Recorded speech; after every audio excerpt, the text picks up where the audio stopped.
everybody. Can you all hear me? If you can, do give me a big wave, or stick your tongue out, or do a little dance if you like. Oh, I'm just flicking through. Oh yeah, here we are. Oh yeah, Adam Nyman, give us a wave, Adam. There's oh, I'm looking at some people. Oh, Mark D. Smith. Hello, Mark. Here we are. Oh, Gary Griffiths is here. Rona Topaz is here as well. Hello. Oh my goodness, there's all sorts of wonderful people here. I saw a smiling face. Then Lucy. That's just a Lucy one name, and there's two of you there. Hope you both paid. Hello. Hello there. Give us a little wave. Oh, isn't that lovely? Fantastic. A few of you haven't braved it. A few of you are too scared to show us your faces. I'm talking to you, Ian Wallbank and Hazel Roy. Andrew Murray, I'm talking to you. Too scared to show us your video? Well, that's fine. You do whatever you want, guys, as long as you're enjoying yourselves. That's absolutely fine. Obviously, a few of you are probably swearing at me right now. I can't see you doing that, but I'm just going to imagine you're saying nice things and not being rude at all. There's Chris Nynham there. Hello, Chris. Oh, looking suave as always. Tim Weller there too. Staring. Oh, he's nodding away. Yeah. Oh, good. No one's fallen asleep yet. That is good news. That's a really good sign. I'm very, very pleased to hear it. Ladies and gentlemen, and everybody, I don't know what you're meant to say these days, but I'm just going to say hello, everyone. Hello and welcome to the Stop the War Christmas fundraiser on this, the 20th anniversary of the founding of the Stop the War Coalition. Everybody give me a wave. Oh. Yes, indeed. We're all here for a fantastic event because obviously we are in a period. You know, we founded the coalition 20 years ago, and it's a period that has marked 20 years of Western military intervention, you know, from Afghanistan through to Iraq, the bombardment of Libya, Syria. There are so many things that we have been fighting about and arguing about over the last 20 years and campaigning against. And, you know, a lot of these interventions have completely failed, as we all know, but it hasn't stopped the politicians exacerbating the tensions, even today in Iran, in Russia, and in China. And tonight is all about raising money to keep the campaign, to challenge them going. Last year, we raised a wonderful amount of money through your generous donations and, of course, the fantastic auction, which we'll be getting to later on. I'll be telling you all about that later on. We have some terrific prizes for that. Well, they're not prizes, makes it sound like a raffle, doesn't it? Like a meat raffle. It's nothing like a meat raffle. It's an incredibly sophisticated auction hosted by one of the finest auctioneers in the land, Kevin Courtney of the Teachers Union. And we have some wonderful, wonderful prizes or items, I think they're called, aren't they? Lots that he is going to be talking to us about a little bit later on. But I just thought that it would be nice to, you know, just say hello and just reference that fact, and to remind you that when we do come to the moment in the show where we do the auction, that auction will take place in the chat area on the Zoom application. So if you look at the bottom of your screens, you'll see a little sign for the chat room. And if you open that, you'll be able to go in there, watch the auction happening, make bids if you wish, and generally get involved. But if you wouldn't mind limiting what you write in that chat room to anything relevant to the auction, to bids really, because otherwise it gets a bit confusing trying to keep to it. But now, this might be a virtual get-together, but it's going to be a party, ladies and gentlemen. We're going to party like it's Downing Street. Am I right? Oh, yes, we are. Now, I don't know about you, but I hope everyone's got a drink in their hand. Has everyone got a drink? I've started early. I'm on my third glass of wine, or my booster, as I'm calling it. And it's going down very nicely, I have to say. I hope everyone else is joining in. The last couple of introductions might get a bit more slurry, but I mean, you know, it's Christmas. What do you expect? It is, you know, it is incredible. You know, it's been, hang on. Oh, forgive me. Hang on, forgive me. If I do start ranting on about Peppa Pig and making car noises, it'll be because I've lost my place. But what I find amazing is, you know, we're having this Christmas party, this virtual Christmas party now, but the Tories are still unwilling to admit that they had a Christmas party in Downing Street last year.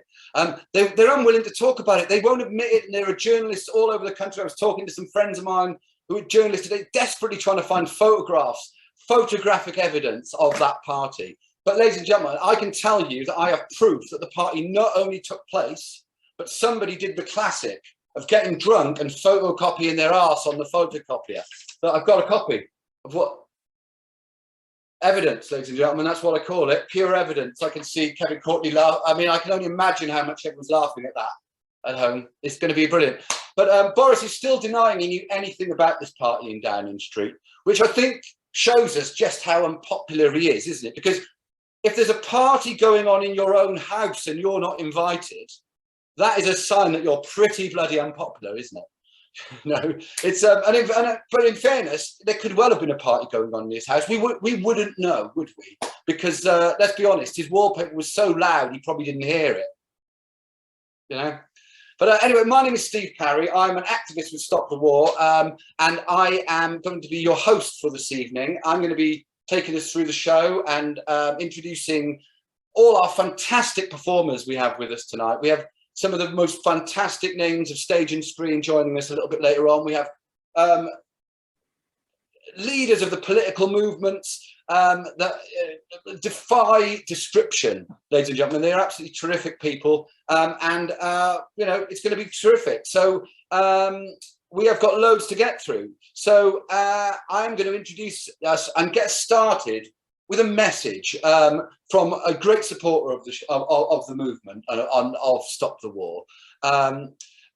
He's the godfather of alternative comedy, and he's also a novelist, a cyclist, and the star of his own fantastic podcast. And if anyone hasn't listened to Alexei Sayle's podcast, they should do. It's basically an hour of him slagging off Keir Starmer, and it is quality abuse. You really should check it out. It's pretty amazing stuff. So he couldn't be with us tonight, unfortunately. He's at Allegra Stratton's leaving do. But he did send this message for us. So I'm going to play this by Alexei right now. So Maya, next slide, please.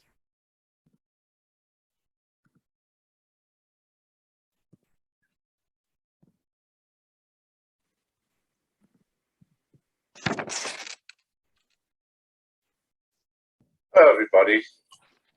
Now I'm going to make it a lovely Christmas tradition that every year I will read a short story or a fragment of memoir at this festive time until war stops.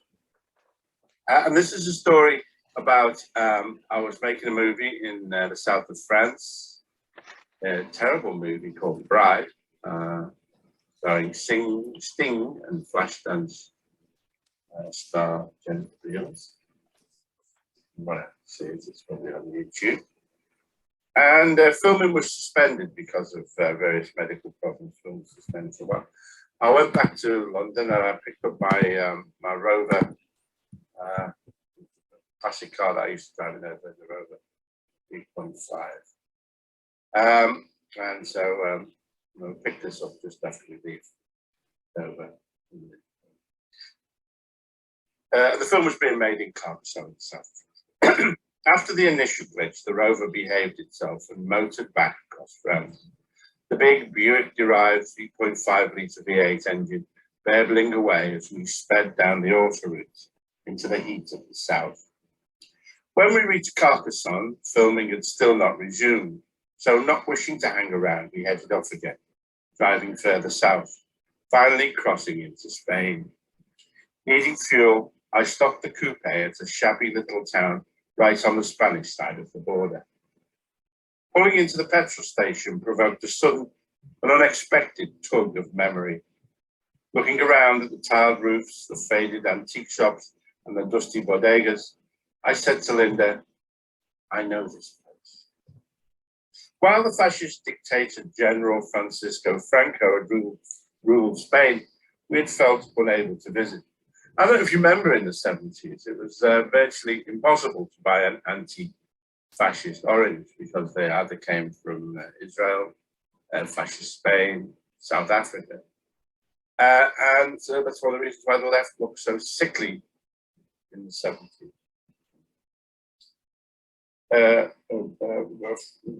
When Franco had ruled Spain, we felt unable to visit.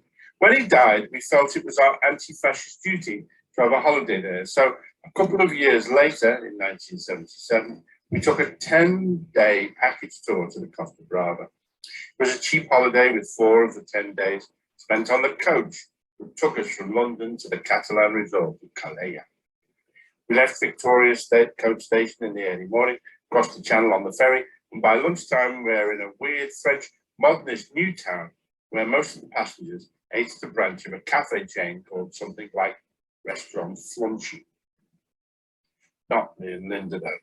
To save money, we had brought our own food with us: fruit, tomatoes, bread, and tinned pate, along with a metal plate and a small knife. We ate this sitting outside the restaurant on a bench. In the late morning of the next day, tired and sticky, we swapped coaches to a Spanish bus at a petrol station in the shabby border town of La Junquera. Before departure, I sat on a stone wall at the petrol station to consume the last of our supplies. The wall was only about 3 feet high on our side, but on the other dropped down perhaps 12 feet to an impenetrable tangle of cactus and weed. Clumsy from lack of sleep, I managed to knock the plate, the last tin of pate, and the knife off the wall and down into the camp. Peering over the side, we could see it, but there was no way our food could be retrieved. So without breakfast, we got onto the Spanish bus and proceeded to spend a week at the ill-named Hotel Relax.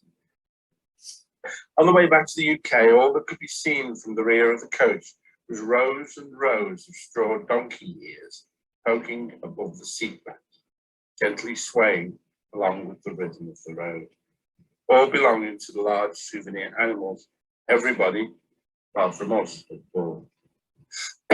Now, sitting at the wheel of my beautiful Rover in 1984, I realized we were once more in the same petrol station in La Junquera. I said to Linda, I wonder if our Patty is still here. With great excitement, I approached the wall. Leaning over the drop, I was eventually able to discern, nestled amongst the cactus, a metal plate now rusty and corroded, the knife, its wooden handle rotted away, and beside it, a mottled tin of pate. It lay there, visible but inaccessible, like the past. From then on, whenever we were in the south of France or northern Spain, we would go and visit our pate.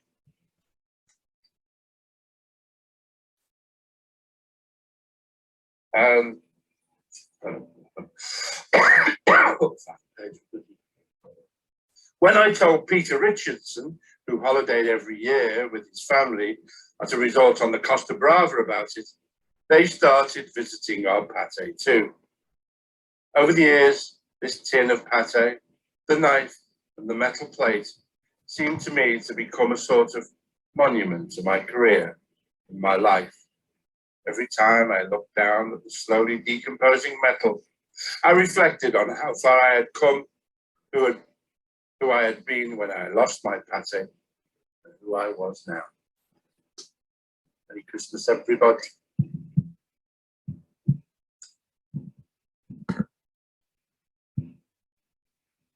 Alexei Sayle, everybody. Let's see some hands for Alexei Sayle. Yes, indeed. That was fantastic. Thank you very much, Alexei. Also, I should say, you know, you read a piece there about going on holiday, and I'm sure most of us haven't been on holiday very much at all recently. And it sounds like, you know, with the arrival of this new variant, we're unlikely to, you know, the Omicron variant. The Omicron variant. Now, is it just me, or does that sound like the new Frederick Forsyth novel?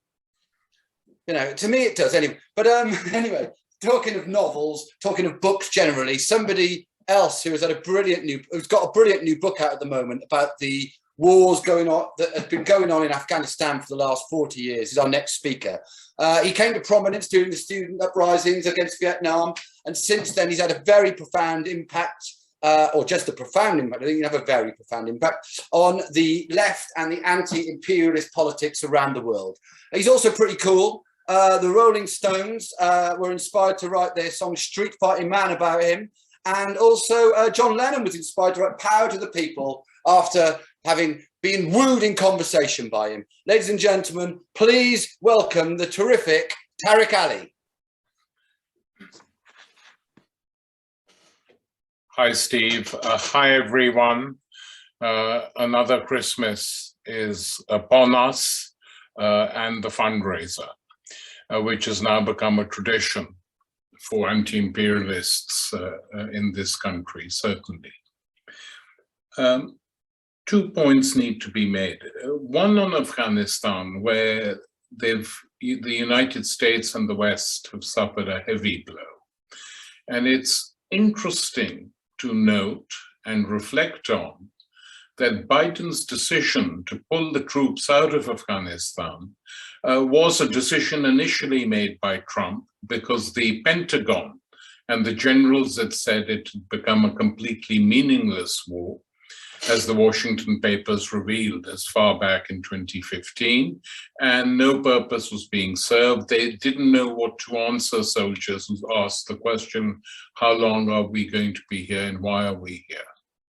So Biden fulfilled the deal which was going on during the Trump era and pulled the troops out.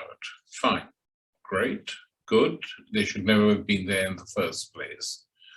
However, what was of interest was the reaction of the Western powers, the so-called liberals and governments of the European Union and Britain. Shock and horror. Why is he doing this? We should be staying there. Staying there for what? A magazine like the New Statesman, which has been sort of moving rightwards at a very rapid rate, gave 6 pages over to commentators attacking Biden for pulling the troops out of Afghanistan. Think about it. And offering suggestions as to how they could have been kept there. Well, the Americans have only one thing to say to this. Do you want to stay and fight on your own? We're not stopping you.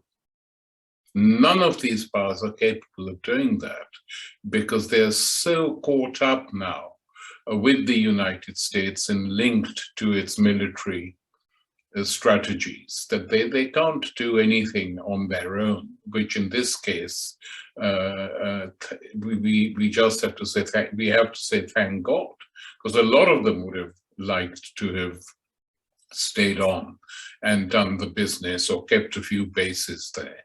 That was not on. The big debate in negotiations that took place before, the Taliban were a bit divided initially.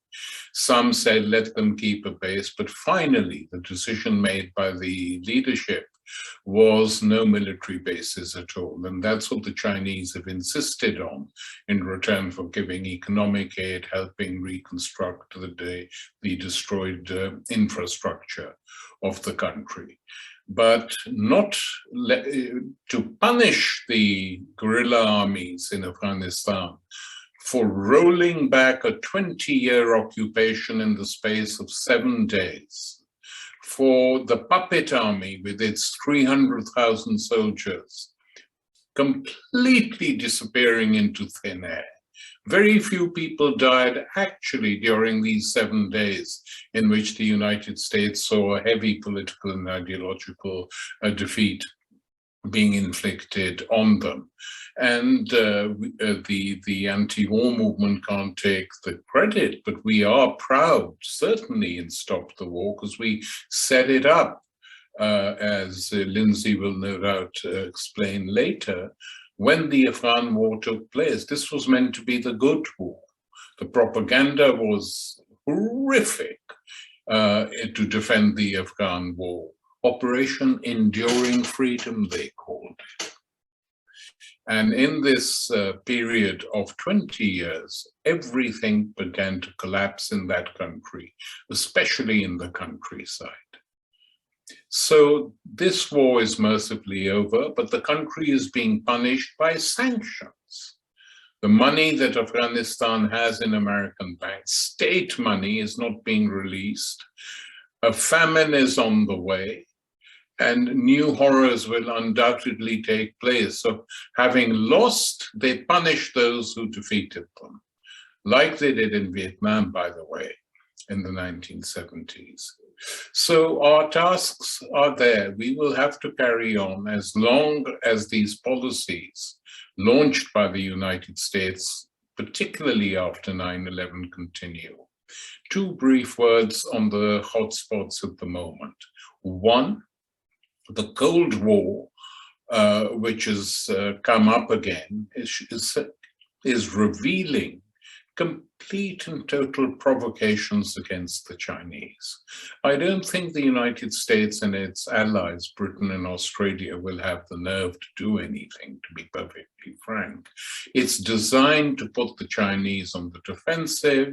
They hope that they will force the Chinese to spend more and more money on defense and thus wreck their economy like they got Brezhnev to do before the collapse of the Soviet Union, which was largely due to the collapsed economy. I don't think the Chinese are going to do that. They've certainly upped their spending, and any attempt to launch provocations either through Xinjiang or through Taiwan will fail. They won't do the people of Xinjiang any good either. The second flare-up is currently taking place on the Ukraine, where if you look at the British press and the US press, the impression we're given is that Putin is the offender. This is not true. The offender is the United States, which is trying to drag a country on Russia's borders into NATO. That means it becomes part of an offensive North Atlantic Treaty Organization on Russia's borders. I mean, any country whose interests are involved like this, whether it's Russia or someone else, is not going to take that line down. So pleading with Putin not to invade the Ukraine is really grotesque propaganda. And Putin should reply, and I'm sure he will, let's do a deal. Ukraine remains neutral, or we'll see what happens. I mean, the attacks by Ukrainian nationalists on Russian-speaking people who live there, who know no other language, have been pretty horrific, to be honest, not covered seriously at all. Lastly, and here I finish, is that as always now at our meetings, whatever the main subject is, we must not forget Palestine. This is a war that continues every single day. And Stop the War has participated in every campaign, every demonstration to try and bring this appalling business to an end. This is a war in which the West, the United States, should be ashamed of themselves, because what is going on is disgraceful, and the linked political campaign of criticizing all those Jews who are anti-Zionist and who defend the Palestinians in the occupied territories and in Gaza is being very successful in Britain, less so in the United States, but very successful in Britain. So we carry on, we fight on, and we need as many donations as possible because we're not supplied with money by any state. Thank you. Thank you very much. Ladies and gentlemen, Tariq Ali. There we go. Look, everyone's going absolutely Marcel Marceau about that. That was a terrific talk and truly inspiring. Thank you very much. And remember, Tariq's book about the 40 years of war in Afghanistan is still available if people want to buy it for Christmas for family or friends. Yeah, by the way, talking about Christmas, I asked my girlfriend to buy me a Ralph Lauren t-shirt for Christmas. You know, the ones with the little man, the logo doing the polo, playing polo on the front. She bought me this instead, which I think is a far better t-shirt. I don't know if any of you can see that. Oh. That's we got that, yes, indeed. So yeah, so Ralph Lauren, maybe you want to think about bringing out a couple of limited edition versions of that. Tariq talked, very importantly, the very last thing he discussed was Palestine, and we've got some music next from an inspiring Palestinian writer, artist, and activist. She's absolutely fantastic. She was born and raised in a refugee camp in Gaza, and is now based here in the UK. And we're delighted to say has joined us tonight to perform for us. So please welcome the incredible Shahd Abusalama. Thank you, guys. Thank you so much. And my heart is still beating a little bit after what Tariq Ali said. And I'm also like very pleased to be here and to support this event and to be alongside all of you fighting for an anti-imperialist, decolonized world. I'm going to sing a song called Palestine Will Be Free. Initially, I was requested to sing an Arabic song, but I thought about it and I thought it was a bit weird, knowing that most of you are English speakers. So I guess you will have to put up with me singing in an Arabic English accent. But it's a song that is very close to my heart. It's a song by Maher Zain, and a song that came shortly after I survived with the 2 million in Gaza, what Israel called cast lid operation. 22 days of constant bombing, constant killing, mass destruction that left neighborhoods like completely razed to the ground. And however, this song is a song for hope. It's a song that for me it was like a healing energy to me when I first heard it. I was only 17 when I went through that and lived through that attack. And as Tariq Ali said, it is a daily struggle under occupation, apartheid, settler colonialism, and siege. And let's hope, I mean, like, if we just also survived May attack, and ever since, this nightmare has been haunting me that, you know, it's just a matter of time before another military offensive is committed against Gaza. And it's just heartbreaking that the world lets this happen over and over again with no accountability, nothing. So let's hope that this song will bring us, and this event will bring us closer to justice with all of our efforts combined. Thank you.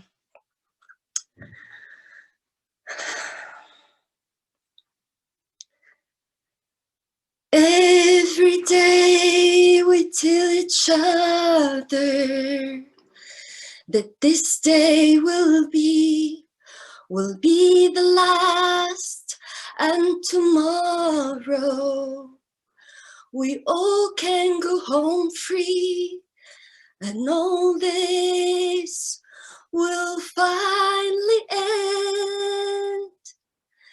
Palestine, tomorrow will be free. Palestine, tomorrow will be free. No mother, no father to wipe away my tears. That's why I won't cry. I feel scared, but I won't show my fears. I keep my head high, deep in my heart. I never have any doubt that Palestine, tomorrow will be free. Palestine, tomorrow will be free. I saw these rockets and bombs shining in the sky, like drops of rain, the sun's light, taking away everyone's dear to my heart, destroying my dreams in a blink of an eye. What happened to our human rights? What happened to the sanctity of life and all those other lies?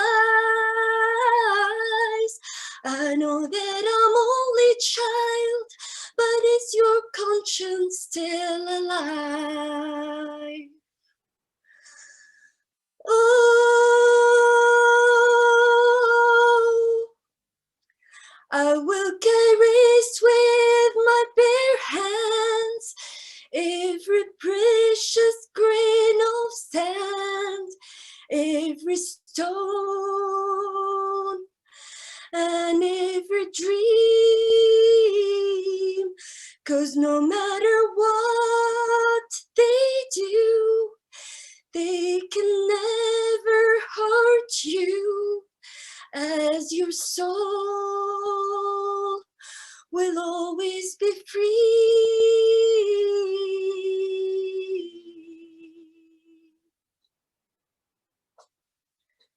Palestine, tomorrow will be free. Palestine, tomorrow will be free. Thank you. That was amazing. Thank you very much indeed. Viva Palestine, and good luck with everything. That was absolutely terrific. Thank you very much, everybody. Thank you for all of you who didn't bid but have put up with us having the auction. Thank you for everyone who put a bid in, and thanks for everyone who's paid out a lot of money come in for the Stop the War Coalition, and Jacqueline's putting in 200 quid as well. So that's £1,210 for Jeremy's jar of jam. Thank you very much, everybody. Thank you, Kevin. That was Kevin Courtney. There was one of the most brilliant auctions I think we've had. And thank you, Jeremy, for donating that jam. And wow, 1,000, what was it? £1,110 for the jam. I mean, Robinsons really want to get their act together, don't they? You know, if they want to start earning some real money. Well, on with the show, ladies and gentlemen. I mean, I feel like that was an entertainment in itself, but we have more actual cultural entertainment coming up, legend. We've got some music for you in just a second. And talking to music, I don't know if any of you've seen the new Beatles film, Get Back, right? But it's absolutely brilliant, right? It's basically 6 hours of people singing old songs, drinking warm white wine and being passive aggressive to each other, which, to be honest, is very much like Christmas Day in my house. So it was, you know, it's a very good film. You should check it out. But, you know, Lennon and McCartney are one thing, right? But we have got something even better for you tonight, legend. We have got an American singer-songwriter. He performs all over the world, spreading his anti-capitalist, anti-war messages through his music. And he's here with us tonight. So please, to sing us a couple of songs and get us in a Christmas mood. Well, I don't know what the songs are yet, but I imagine it's going to get us in a Christmas mood. Music always does. Please welcome the brilliant David Rovics. Thank you very much. It is David. a great honor to be with you. You can hear me all right? I wasn't sure what I was going to do, but after listening to Tariq's comments, I'm just going to do a couple songs to illustrate them.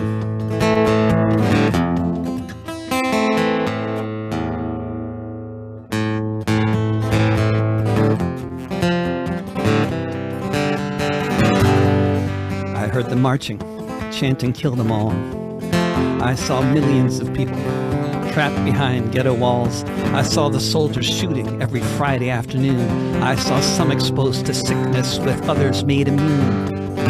I saw the tear gas in Al-Aqsa, eyes open wide. I saw the mob attack the motorist and beat him till he died. I heard the generals lying. I saw the tanks moving in. I heard the settlers shouting, "Let the killing begin." Look up above, hear the ear-splitting sound. Watch the buildings crumble to the ground. See the planes in the sky there by the sea, so much like New York City.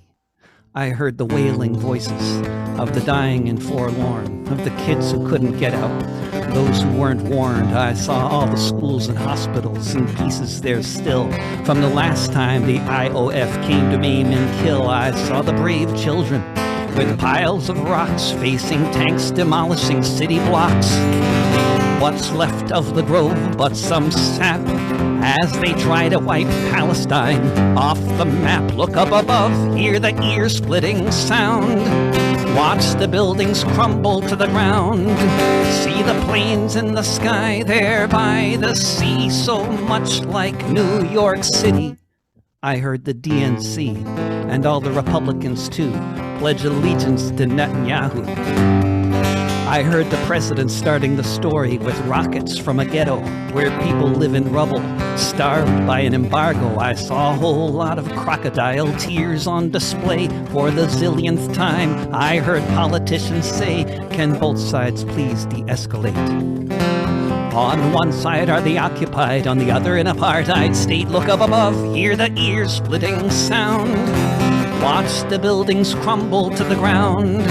See the planes in the sky there by the sea, so much like New York City. I heard them marching, chanting, kill them all. I saw millions of people trapped behind ghetto walls. So I don't know if I'm necessarily uplifting anybody, but but I have another song here that's illustrating some other that bust of Trotsky. Song for the bust of Trotsky. For Trotsky's Red Army.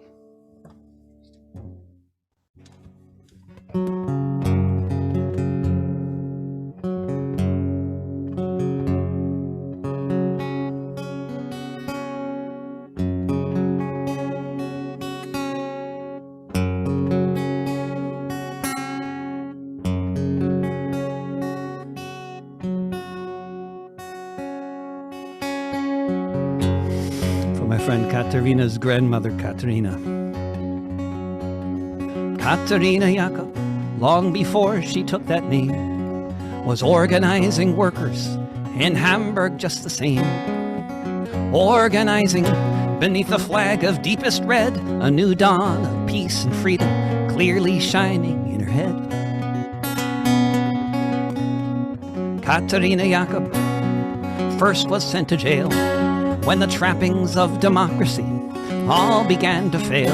She was frequently arrested in and out of custody while her first husband was in hiding from the Nazis.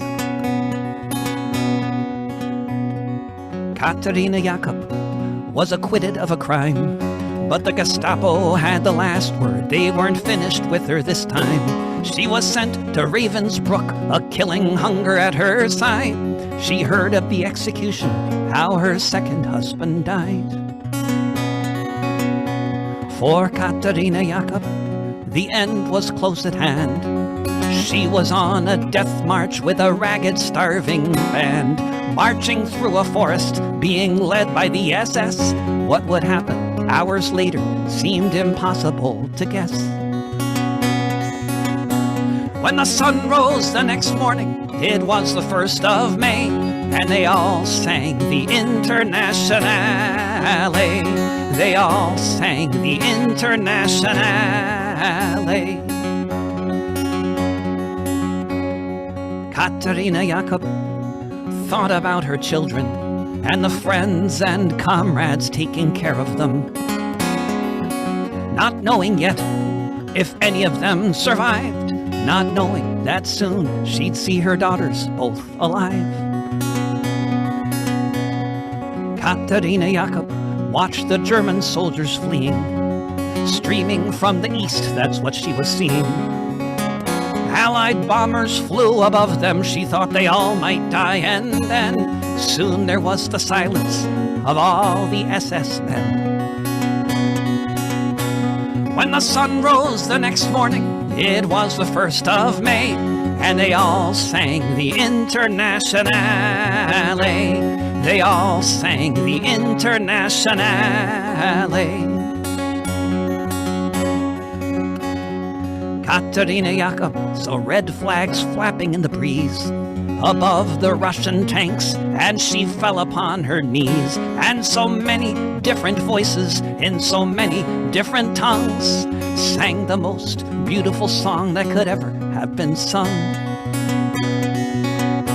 In German, Lithuanian, in Polish, and in Dutch, a myriad of melodies as never had been such. In Russian and in Yiddish, Italian and French, emerging from the forest beneath a trench.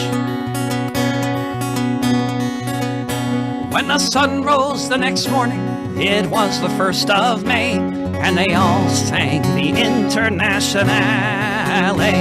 When the sun rose the next morning, it was the 1st of May, and they all sang the Internationale. They all sang the Internationale.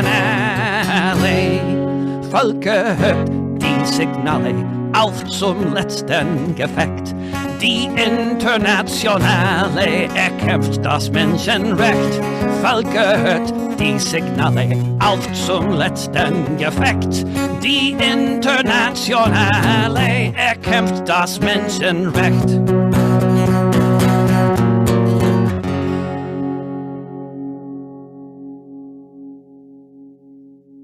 Thank you. David Rovics, everybody. Thank you, David. That was inspiring stuff. Absolutely fantastic. Thank you so much. Thank you. Well, I think we should move straight on to our next speaker, who is, it's not often you can say this, but there's every chance that without this person, the Stop the War Coalition, as it was called, Stop the War, we abbreviated it now, may not exist, and certainly wouldn't exist in the way that it does. 20 years since we founded To Stop the War, and our next speaker was instrumental in setting all that up. She's a campaigner and activist. I've known her for more years than I care to remember. Please welcome the convener of Stop the War, Lindsey German. Thanks very much. Thanks very much, Steve. And I'd just like to say huge thank you to you and to everybody who's taken part tonight, and to all the people who've donated and all the people who've come to the event tonight, because it's just so marvelous to get everybody together and to hear the different things that people are doing and are talking about. It's just a great thing. And I just want to say, first of all, you know, when people say about Stop the War, we should always remember about Stop the War that it isn't just us people in the room, it's people throughout the country, and it's people, if you look at how we built the demonstrations, if you look at what we did over the years, that was done by people booking coaches and giving out leaflets and standing in the rain and making placards and all the things that those of us who are activists have done all our lives and continue to do. And when you hear David's song and the very great things that people have sacrificed around the world, the very great things that people have had to fight over, I think we're just a small part of the contribution to that, but I think we're an important part of the contribution to it. And, you know, Steve, as you say, this is 20 years since we started Stop the War. And that was 20 years ago, 9/11. We all remember where we were on 9/11. We all remember what happened when we heard about the news, and we all knew, those of us who were at all involved politically, I think, certainly knew that things were going to change very, very dramatically in the world. And that was what we were concerned about. We formed Stop the War at the end of September 2001, just a couple of weeks after the events of 9/11. We had a huge meeting in Friend's house. We were told it was very difficult to get any kind of meeting, but we went ahead and we were overwhelmed by the response. And some of the people like Tariq and Jeremy, who are here tonight, were people who were part of those initial meetings where we really tried to establish it. And Andrew Murray, who became chair, I first met at the meeting a week later, the organising meeting, which was one of the most disorganised meetings I've ever been to, one of the most fractious meetings I've ever been to. But actually, out of it, we managed to create a movement, and the movement had 3 slogans. And I think it's important, because we always understood this was about war and we wanted to oppose the war, but we weren't just looking at it in that simple register. We were also saying it's about imperialism, it's about Islamophobia, it's about attacks on civil liberties. And all of these things are going to get much, much worse as a result of what George Bush and Tony Blair were definitely going to do. And you look at it now, 20 years on, we had the events this year, we had the art exhibition, we had the meeting in Conway Hall, we had all these different things that went on. You look at it 20 years on, not only has it come full circle in the sense that the Taliban were overthrown very easily by the huge amassed ranks of the world's biggest armies, they're now back in control. But worse than that, the Afghan people who suffered so much during this war, during previous wars, and Tariq talks about going right back to the 1970s and the invasion by the Soviet Union and all the different things that have happened to them. They've suffered so much over those years. They are now facing a winter. The UN wrote a report last week which said they are facing a winter which will mean many of them will die. Many of them will suffer the most appalling things. Of course, the Western governments will try and blame this on the Taliban, but actually the real reason why they're going to be suffering so badly is because the money which should be going to Afghanistan has been frozen by the Western governments. They won't allow it to happen. They won't allow the kind of aid that's needed. And these people are in the most desperate situation. And this is I think we always need to look at what the consequences of war are. You know, when I heard Shahd talking about Palestine earlier and talking about how terrible it is to live in the kind of situation that she and so many Palestinians have lived in, we should always remember that war is the most terrible thing, not just in terms of the deaths, but what it does to people's lives, what it does to children's futures, what it does to children's education, what it does to all of those things. And we have to redouble our efforts to stop it. And particularly, I think 20 years on, we should be very proud of what we've done, but we should also be very aware of the dangers that still face us, that Tariq referred to some of them, the consequences of these wars, which is still terrible in the Middle East. It's still badly affecting the Palestinians, but now we've got the boycott of the Winter Olympics, a completely unjustified boycott. You know, there's all sorts of complete double standards in terms of human rights and democracy that are talked about. We've got the situation in Ukraine, which is a very, very dangerous situation, and which is a situation which is created by the NATO expansion eastwards. This is the reason it has gone in that direction. And Biden, even the very minor conciliatory talks that Biden has now said, maybe we should discuss whether NATO expands to Ukraine and expands further in the Balkans and all the other places. Even this very minor thing has been met by intransigent opposition by the right-wing governments in the Baltic states and in Poland. And this is something we're going to see continuing. We've still got the war in Yemen. These are all things that we have to turn our attention to.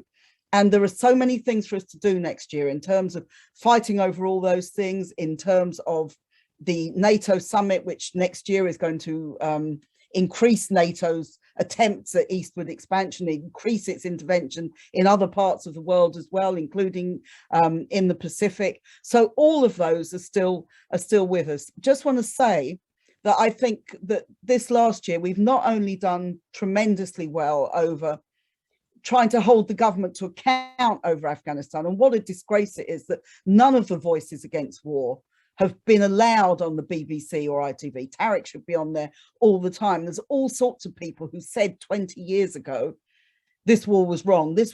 We predicted what would happen with this war, and we have been repeatedly ignored.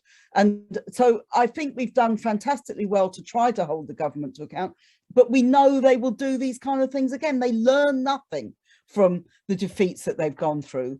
They learn nothing and they forget nothing. So they just keep repeating the same mistake time and time again. I'm also very proud this year that we had a mass campaign, along with PSC and CND and other organizations, a mass campaign around what was happening in Palestine. And I think that has been so important for us. We saw remarkable demonstrations around the country, particularly in London, young people on the streets, particularly young women on the streets, and people from every nationality, every race, and Stop the War was very, very central to those demonstrations. So I think we look at the world, it's becoming a more dangerous place, but more and more people are becoming aware of how dangerous it is. And we have to get on the streets, and we have to keep campaigning, and we have to keep organising in order to try to make people more aware. People don't know the details of what's going on in Ukraine. They don't know what the new Cold War in China really amounts to. They don't know all these sorts of things. One of the things that we have to do is to provide that alternative voice, and to say that we are standing up against the imperialism of our government, of the United States, of the EU, of all of the countries that are now planning to wage war in the way that will be even more destructive than what we've seen before. So just like to thank everybody so much for being here tonight, and everything that you do in between these events. And I hope you're enjoying the evening. I hope you continue to. Just one final point I'd like to make, which is this, that the hearing, the verdict of the 2 judges in the case of Julian Assange is going to be heard in the High Court tomorrow morning, and we can have absolutely no faith in so-called British justice, because if there were real justice, Julian Assange wouldn't be in Belmarsh prison. He would be a free man, and he would not be threatened with extradition to the United States. So I would like, from this meeting, this event tonight, to send solidarity to Julian, and also to ask any of you who can go down to the court tomorrow, please do so, because this attack on Julian Assange is an attack on us all. This attack on civil liberties is an attack on us all. And we have the policing bill going through Parliament. We have all these major issues confronting us. They are connected to war. They're connected to militarism. Let's make sure we continue to oppose them. Thank you. Thanks, Lindsay. Yeah, so if people can get down to the Assange hearing tomorrow, that would be great for the results. Also, while we're talking about activity, on Saturday, there is an AUKUS Day of Action, which is a campaign against the trilateral security pact between Australia, the United Kingdom and the US. And it's a pact where the US and the UK are essentially going to be arming Australia to the teeth, trying to build nuclear submarines for them, all sorts of other appalling things like that. And that's happening on Saturday. So please check out the website for all the details on that. But without further ado, let's get back to the entertainment, shall we, everybody? Yes, I think that's a lovely idea. Is everyone having a good time, by the way? Can everyone give us a wave? Yeah. That's right. It doesn't matter if we can't hear you. I can hear you through the vibes. Next up, we have a superb actor and a lifelong political campaigner. Alongside her late husband, Corin Redgrave, she has genuinely made a lasting impression on both theatre and politics. She has written a fantastic memoir, which I must recommend everybody should read. It's absolutely brilliant. So without further ado, giving a reading for us tonight, I'm sure she'll tell us all about it before she gives it. Please welcome the wonderful Kika Markham. Okay. Thank you very much for what an introduction. And I want to say hello to some of my friends who I haven't seen, like Lindsey, like Jeremy. Hello, Jeremy, like Tariq and Chris. And anyway, I'm going to read a poem from Adrian Mitchell, and this is how he dedicated it: to all those who work for peace, especially my own family and friends, and all those who took part on February the 15th, 2003, in the greatest demonstration against war that the world has ever known so far. So here's his book, and his poem I want to read is called Work to Do. I'm a pacifist. If you're a pacifist too, you know as soon as you say I'm a pacifist, a political person smiles and says, of course, I respect your position, but, well, I say, I don't want your respect, I want your help. We've got work to do. And the political person smiles and asks the same stupid question time after time. Wouldn't you have fought World War II to stop Hitler? And I say, no. And here's the reason why. Because I wouldn't have fought World War I, so Hitler wouldn't have come to power. Don't you understand, after all these centuries, that war gives birth to war? That's how the murder plague grows unless we stop it. Yes, we've got work to do. Many of us are weary. We've been marching against the war and talking against the war, and watching the TV war, and we're tired of watching slaughter and listening to the excuses for slaughter. And in this time of grief, we often find ourselves on the brink of tears. Okay, let the tears flow, have a party, get a good night's sleep, and start again. We've got work to do. We put on the greatest demo ever seen in Britain. We put on the greatest demo ever seen in wartime Britain. That's a start. But we've got to stop this war, stop the next war, stop all wars. We find ourselves now in the middle of World War III.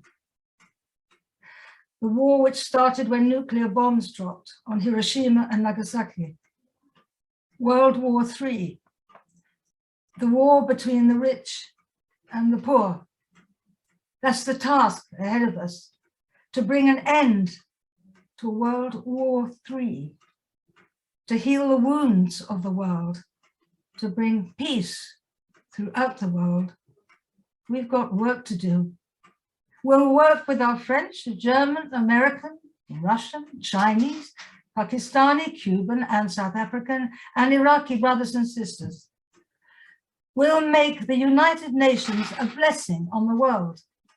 We'll teach our children and our grandchildren that we've done enough killing, that killing people is wrong. With them, we'll examine pacifism and ways of non-violence resistance to cruel oppressors and benevolent oppressors. We'll set up commissions of truth and reconciliation all over the world, including Ireland. We'll help to organize the vast majority of the people of the planet who long for peace and whose deepest wish is no more war. And that's our work. No more war. Thank you very much. Well done, Danny.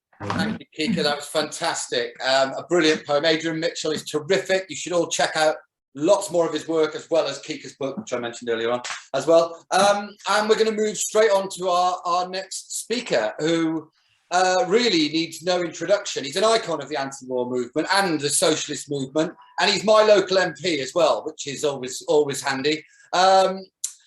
He needs no real introduction except to say that he should have been the best Prime Minister we never had, and he makes the best jam in the whole of North London. And he may not have won the general election, but I'm sure if he entered it, he would win the bake-off.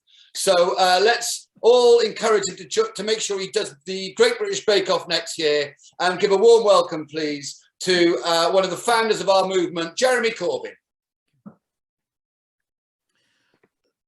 Thanks very much, Steve, and thanks for inviting me, and thank you, Kevin, for that superb auction that you did, and all that we raised from that, because there's some very generous people there who spent an awful lot of money on various books and goods, and obviously my jam as well. So all that money we put to good use to ensure that we have a strong anti-war movement in this country. I believe that the strength of the Stop the War Coalition is what Lindsey just described, which is that it is an amalgamation of political intent. It has a clear, obviously anti-war position, but it also is an artistic endeavor as well, because you cannot achieve political mobilization or mobilization of people without having a clear aim of what you're doing, but also an artistic and creative endeavor as part of it. And that to me is very important. And what Kika just described and Kika spoke about is, of course, absolutely part of that. And as somebody said, last weekend I was in Mexico. I was speaking at the Guadalajara Book Fair against neoliberalism after the COVID crisis. And obviously, a lot of it was fairly economic. But in reality, economic, political and social change comes about through people's imagination, through lifting their sights and their eyes up. And so I concluded my speech by reading a poem by Victor Hara. the poem he wrote in 1970 when the Popular Unity won the election in Chile, and they set off on the great adventure they did, and it did so much good for the poorest people in Chile, then removed by the might of the CIA with arms supplied by Britain. And if I could, if you don't mind, Steve, I'll just briefly read this and then I'll say a few more words. I hope that's okay with you. The poem is, I walk, I walk. I walk, I walk. I'm going to search for freedom. I hope to find the way to keep going. It's difficult to find light in the shade if the sun that lights the way changes the color of truth. How much time will I need to get there? When did I leave? How long have I been walking? Since when have I been walking? And Victor Jara was, of course, murdered in the stadium in 1973 in Chile. But before they murdered him, they smashed his hands because they didn't want him to play his guitar. And so when we talk about war and the brutality of war, then we should think of what we all do.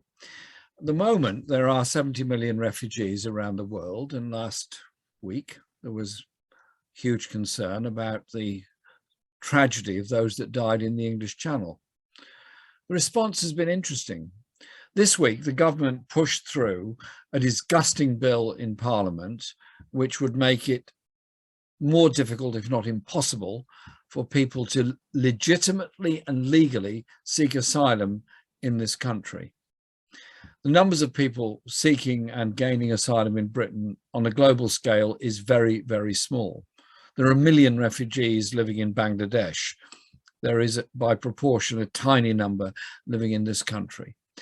But the assault on the right of asylum is awful. And then you ask yourself the question, why are people seeking asylum? They come from where? Afghanistan, Iraq, Libya, Syria.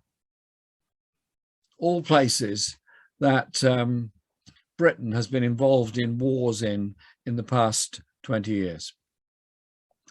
And so when we formed the Stop the War Coalition in 2001, after the events of 9/11, it was to try and stop the war in Afghanistan. The Afghan war went on for all those years. Billions were spent. Tens of thousands of soldiers died, and hundreds of thousands of Afghan people died as a result of it. The war was against the Taliban, and now they are negotiating with the Taliban. Maybe they should have started with negotiations 20 odd years ago rather than gone to war instead. And then you look at the consequences of British arms sales. The most destroyed society and the poorest people and the greatest human catastrophe in the world at the moment is faced by the people of Yemen. Britain is supplying arms to Saudi Arabia in order to bomb Yemen. One thing leads to another. And so whilst Britain then prides itself on providing aid to help the reconstruction of Yemen, what hypocrisy. If we're bombing them in the first place, it's pretty obvious they're going to need aid for reconstruction. One thing leads to another. And so my message is quite simply this. We formed the Stop the War Coalition in order to oppose war, in order to look at the causes of war, in order to mobilize people against it. And we are in a very dangerous time in the world. The coronavirus pandemic has shown just how vulnerable we are to the lack of healthcare around the world. The World Health Organization has made a perfectly correct request that everybody should have access to healthcare around the world. They don't. The coronavirus vaccines are not available all around the world. They're not available to millions of people in many poorer countries around the world, or indeed to poorer people in rich countries in some cases. And so if we are to live in a world of peace, then surely we have to work for it and understand that inequality and injustice leads to danger. And so it is about sharing wealth and sharing resources. Surely COP26 and the failure of COP26 to do anything specific showed us that. But we're going in the wrong direction. The British government is cutting public expenditure on health and education and housing, all the things that absolutely matter to people, cutting expenditure on overseas aid, essential for many people, and putting £24 billion more on the defence budget, and signing an agreement with Australia and the United States to place nuclear-powered submarines, and in the case of Britain and the USA, nuclear missiles in the South China Sea. That can only lead to tensions with China. It can only make the situation more dangerous. It can only lead to the dangers of proxy wars, if not an all-out war. It is not a sensible way of approaching things. And so we have to oppose the AUKUS Pact just as much as we should oppose the growing British military presence in Central Europe. Now, some people look at me with surprise and say, what presence? Aircraft carriers in the sea, naval ships in the Black Sea, and British troops now been deployed to Poland to assist them in the issues of refugees trying to enter Poland who are being refused entry to Poland by a very right-wing pressure in Poland. I don't think British troops have got any role there at all and should not be there.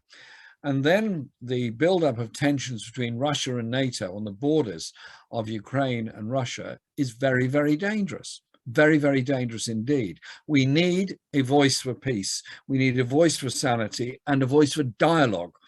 Dialogue with Russia, dialogue with China, rather than going back to all the horrors of the Cold War and the dangers that go with that. So, Stop the War Coalition exists in order to be that voice for peace, in order to tell the truth.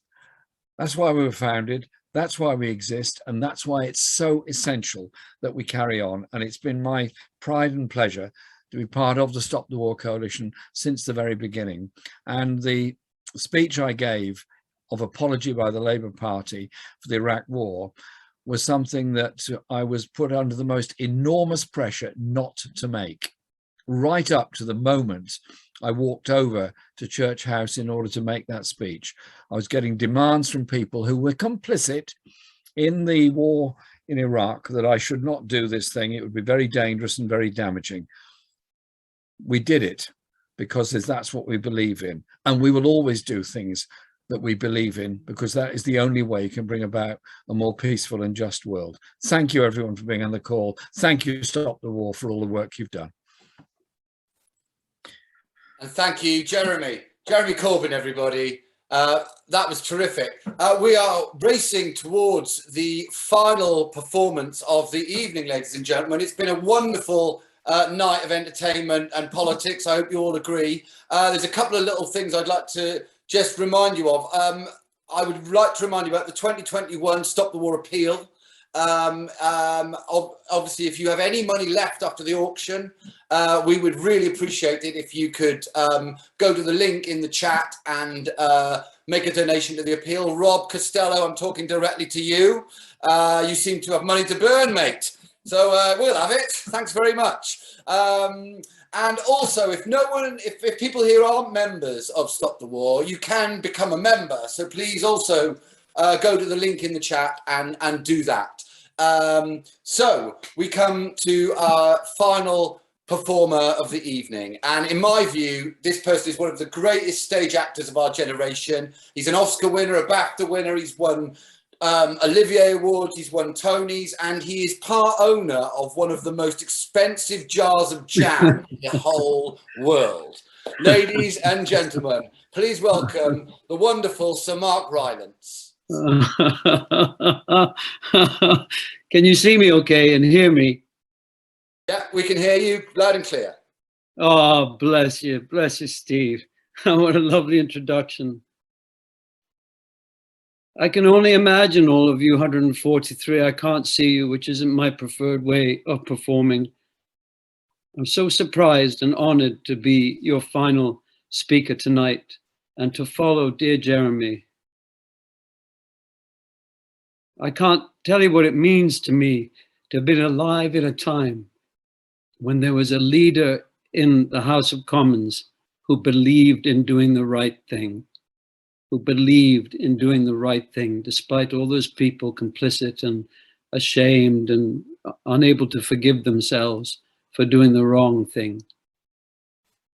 It meant such a lot to me, and I think it meant a lot to the young. And I feel tonight at Christmas time, I'm very aware of the young. I'm rehearsing a new play at the moment, and the young actors in the rehearsal room, I'm 61 now, I've been rehearsing plays for 40 years, and the young people keep making me turn my head and go, oh, I hadn't thought of that. I hadn't thought that we're not really expressing these women well enough here. I hadn't thought about these racial issues. I hadn't thought about that we're bringing a baby into the room, and perhaps we should think that members of the audience might have lost a baby, or their consciousness is so awake, it's so inspiring.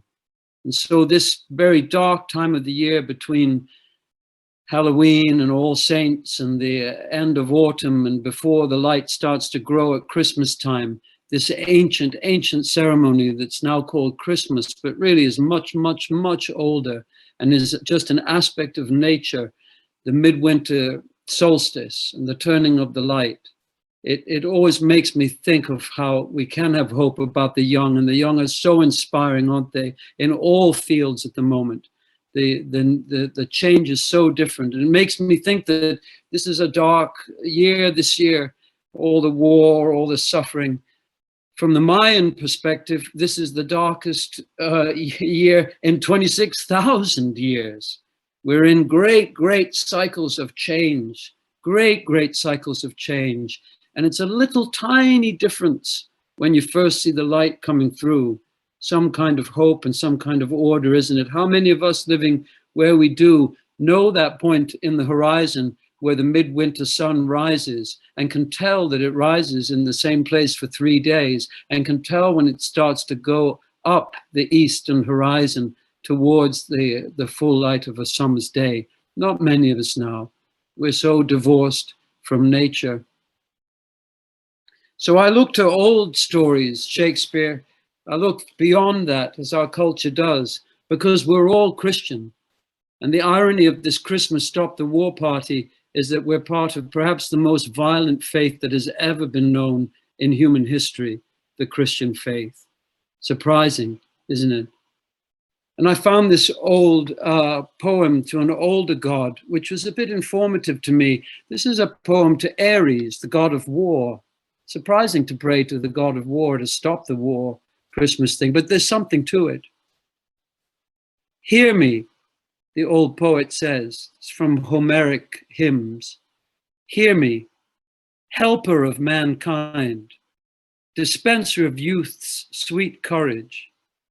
Beam down from up there your gentle light on our lives and your martial powers, so that I can shake off cruel cowardice from my head and diminish that deceptive rush of my spirit, and restrain that shrill voice in my heart that provokes me to enter the chilling din of battle.